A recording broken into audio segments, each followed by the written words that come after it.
Another plumbing tip here, this is a great one.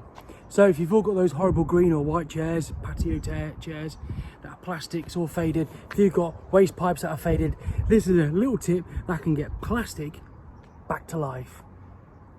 Oh, I'm not liable for anything that goes wrong on this. Back again. So here we have some black pipe. As you can see, it's faded. If you look closely, it's no longer black, it's got a horrible colour.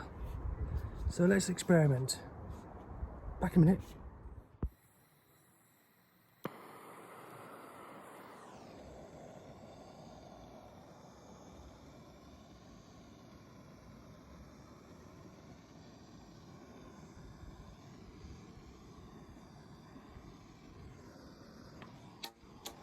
Let's see if it works on other items. Excuse the pajamas. Da, da, da, da.